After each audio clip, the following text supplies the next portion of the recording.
भोपाल मध्य भारत में स्थित ऐसी नगरी जिसे राजा भोज ने झीलों के भूमि के तौर पर बसाया था। वन प्रबंधन, धार्मिक स्थलों और बड़े बड़े एजुकेशनल हबों में वे सारी चीजें उपलब्ध है जो भोजपाल को भोपाल बनाती है। लेकिन छोटे बड़े तालाबों से सुसज्जित ये नगरी अचानक चर्चा में तब आई जब इसके ऊपर कालिक गैस के चादर चढ़ी। ये गैस कुछ और नहीं बल्कि यूनियन कार्बाइड से निकली उन रासायनिक की थी जो रात को सो रहे हजारों मासूमों को मौत के नींद में घुला दिया। आप सोच रहे होंगे कि आखिर उस रात क्या हुआ होगा जिसका खामियाजा आज तक भोपाल की जनता को उठाना पड़ रहा है। क्या था वो मंजर जिसके कारण उठने वाले प्रश्नों का जवाब आज तक नहीं मिला। इस बात को समझने के लिए हमें वक्त में पीछे जाना पड़ेगा। December 3rd, 1984, one of the worst industrial disasters. Bhopal sent a cloud of poison gas over the neighboring communities, killing people. An explosion at a pesticide.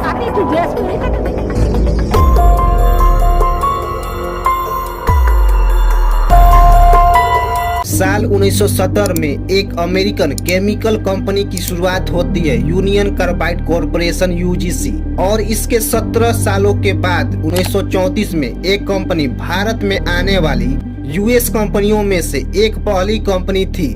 देखते ही देखते ये कंपनी भारत में फैल गई और ये दुनिया का तीसरा सबसे बड़ा केमिकल कंपनी बन जाती है। यूनियन कार्बाइड के ऊपर कई दफा वर्कर के हेल्थ से रिलेटेड और पर्यावरण के दूषित करने से रिलेटेड कई सारे ऐसे आरोप लगते रहे, लेकिन दुनिया भर में एक कंपनी ऐसे आरोपों को नकारता रहा। साल 1930 में यूनियन कार्बाइड कॉरपोरेशन की एक सब्सिडरी को दोषी पाया गया था। दुनिया के one of the worst industrial disaster में इस डिजास्टर की शुरुआत एक टनल की खुदाई से शुरू हुई। टनल का कंस्ट्रक्शन को शुरू किया गया। इसमें यह पाया गया कि वहाँ का जो पत्थर है वो प्योर सिलिका फोम में है और इस जगह पर कंस्ट्रक्शन करने से लंग्स प्रॉब्लम हो सकती है।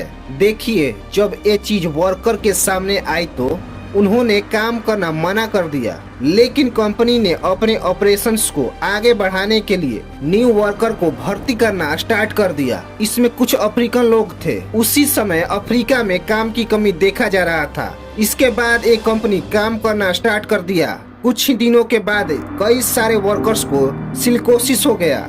इसी के साथ जो उनके लंग्स थे खराब होने लगे और उनकी मौत होने लगी। बताया जाता है कि लगभग 476 वर्कर्स की मौत हुई और 1500 से अधिक ऐसे वर्कर्स थे जिनको चलने में दिक्कत होने लगी। इसके बाद साल 1959 में कंपनी ने अपना प्लान कॉर्पोरेट करना स्टार्ट कर दी पोर्टोरिको के यूकोबो में। वहाँ पर यूसीसी कंपनियों के केमिकल्स आइस और लंग्स में जाकर डैमेज कर रही थी, साथ ही साथ पर्यावरण को भी डिस्ट्रॉय कर रही थी।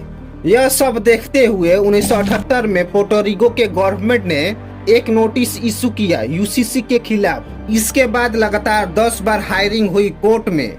यूसीसी की तरफ से कोई भी सेटिस्फाइड आंसर नहीं दिया गया और इसी के साथ इस कंपनी के ऊपर बहुत भारी जुर्माना लगा। लेकिन हैरान करने की बात यह है कि कंपनी जुर्माना भरने के लिए तैयार हो गई, लेकिन अपने काम जो थे उसको रोका नहीं गया। ऐसे कई सारे केसेस यूनियन कार्बाइड से रिलेटेड पूरी दुनिया भर में सामने आती रही, लेकिन कभी भी कंपनी अपने ऑपरेशंस और काम को नहीं रोका। और अब मुश्किल यह थी कि यह कंपनी भारत आने वाली थी और अपना प्लांट सेटअप करने वाली थी। साल 1976 में यूनियन कार्बाइड कॉरपोरेशन ने भारत का दिल मध्य प्रदेश के भोपाल में अपना प्लांट सेटअप किया। यहाँ पर कंपनी का कहना था कि ये जो भोपाल की प्लांट्स है अमेरिका में स्थित प्लांट का सेम हो बहू कॉपी है और यहाँ पर बहुत ही क्वालिटी का ध्यान में रखते हुए इसको बनाया गया है। लेकिन यहाँ पर यूसीसी ने सेफ्टी मेजर्स के साथ एक तरह का खिलवाड़ किया था। 1979 में भोपाल के प्लांट्स में MIC मिथाइल आइसोसाइनाइड केमिकल्स को बनाना स्टार्ट कर दिया। भोपाल के प्लांट्स में शुरू से ही समस्याएं आ रही थी। दिसंबर 1981 में बहुत ही पॉइजनस गैस फोस्जिन यहाँ से लीक होने लगी। इसकी वजह से एक व्यक्ति की मौत हो गई। इसके ही एक साल बाद 1982 में फिर से फोस्जिन गैस लीक हो जाती है। इसके वजह से बहुत ही भगदड़ मच जाती है आसपास के इलाके में। ऐसी कई सारे केसेस सामने आते रहे। इतने सारे मेजर लीक के बावजूद भी यूसीसी ने प्लांट्स के सेफ्टी मेजर्स को दुरुस्त नहीं किया। यह इसी तरह से चलता रहा। कंपनी ने यहाँ क्या किया था, 1982 से 1984 के बीच इन 2 सालों में कंपनी ने कॉस्ट कटिंग की और वर्करों को कम कर दिया गया। साथ में जो ऑपरेटर्स थे उनके शिफ्ट खत्म होने के बाद अगर वहाँ कोई भी नहीं रहता फिर भी कंपनी चलती रहती। और इतने सालों में कंपनी का सेफ्टी ऑडिट भी नहीं किया गया था। और यह भी बताया जाता है कि साल 1975 में एक बहुत ही सीनियर और सिंसियर आईएएस ऑफिसर्स थे मध्य प्रदेश के अंदर, आईएएस महेश भुज।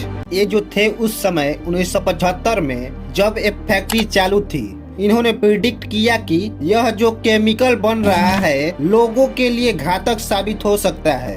इसके बाद इन्होंने 1975 में यूनियन कार्बाइड फैक्ट्री को नोटिस जारी कर दिया, यह बताते हुए कि आपकी यह फैक्ट्री को भोपाल के बाहर शिफ्ट करना पड़ेगा। लेकिन कंपनी तो भोपाल के बाहर शिफ्ट नहीं हुई, लेकिन इस आईएएस ऑफिसर का ट्रांसफर कुछ ही महीनों बाद यहाँ से कर दिया गया। इसके बाद भी एमआईसी का प्रोडक्शन इस प्लांट में होता रहा, लेकिन इस पर सरकार का कोई भी कार्रवाई नहीं हुई। यह ऐसे ही चलता रहा। इसके बाद आता है वह दिन। अब दिन आता है 2 दिसंबर 1984 का। इस फैक्ट्री के अंदर 3 डबल बोर्ड स्टील के टैंक्स थे, जिनके नंबर थे 610, 611 और 619। 611 और 619 में एमआईसी को भरकर रखा जाता था।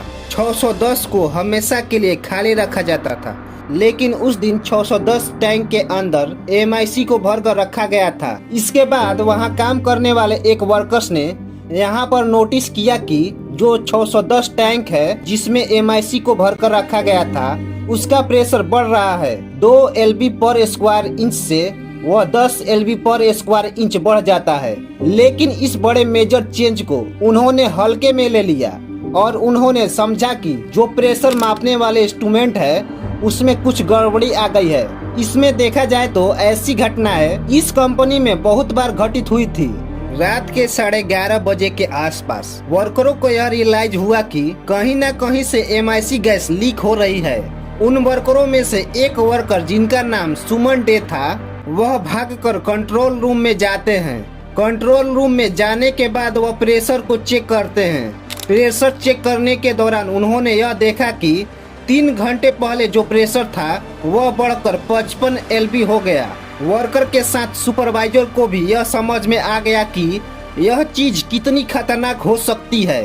सुपरवाइजर कुरैशी ने वर्करों को कहा कि इस पर पानी डाला जाए जहां से यह रिसाव हो रहा है, पर वह गैस जहां से रिलीज हो रही थी वह 120 फीट ऊपर थी। वहां पानी डालना मुश्किल हो रहा था। इसके बाद कंपनी में 2 अलार्म सिस्टम थे, एक पब्लिक के लिए और एक वर्कर के लिए।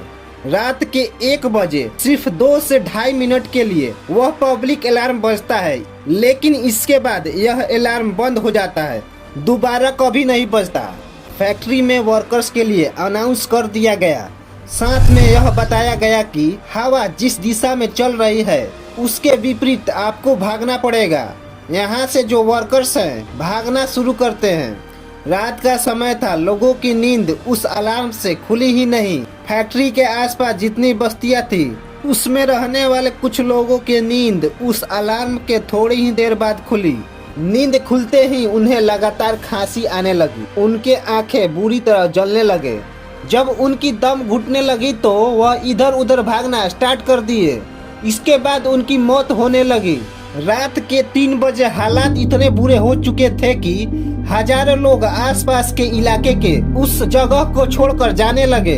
लोगों की मौत के साथ ही साथ बहुत ही ऐसे जानवर थे जिनकी इस त्रासदी में मौत हुई। इस त्रासदी ने बच्चे, बूढ़े और जानवरों को भी नहीं छोड़ा। इसमें यह बताया जाता है कि लगभग 3000 से ऊपर जानवरों की इस त्रासदी में मौत हो गई थी। इस घटना के बारे में यह बताया जाता है कि केमिकल के रिसाव के आधे घंटे के बाद ही हॉस्पिटल में भीड़ लगने लगी। पेशेंट के बारे में डॉक्टर बताते हैं कि इस रात जहां भी देखो वहां पेशेंट तड़पते हुए नजर आते थे, या तो सिर्फ लाशें ही दिखती। अगले दिन 3 दिसंबर 1984 की सुबह सरकार ने अपना आंकड़ा बताया। सरकार ने बताया कि बीती रात 400 लोगों ने अपनी दम तोड़ी है। लेकिन अनऑफिशियली जो सोर्स थे उनका कहना था कि 500 लोगों की डेथ हुई थी। इसके अगले दिन ही यह आंकड़ा बढ़कर 600 हो गया। ऐसी ही डेथ की आंकड़ा दिन प्रतिदिन बढ़ती चली जा रही थी। लेकिन इन सबों के बीच एक शॉकिंग इंसिडेंट हुआ। यूनियन कार्बाइड का जो चेयरमैन था वारेन एंडरसन, हादसे के 4 दिन बाद भोपाल बुलाया गया था। वह भोपाल में जैसे ही लैंड हुआ, एयरपोर्ट पर ही उसे कस्टडी में ले लिया गया और इसके ऊपर सीरियस नॉन बेलेबल चार्ज लगा दिया गया, जिसके तहत लंबे जेल हो सकती थी। लेकिन चेयरमैन वारेन एंडरसन को अरेस्ट करने के करीब 6 घंटे बाद मजिस्ट्रेट के सामने पेश करना था। लेकिन बिना कोर्ट में पेश हुए उन 6 घंटों के अंदर ही वह भोपाल से दिल्ली पहुंच जाता है और वहां से भारत के बाहर भाग जाता है। अब तक यह मिस्ट्री बना हुआ है कि आखिर किसने उसको भागने में साथ दिया। लेकिन दुनिया के इस सबसे बड़े इंडस्ट्रियल डिजास्टर ने लाखों लोगों की जिंदगी समाप्त कर दिया और उसमें जहर घोल दिया।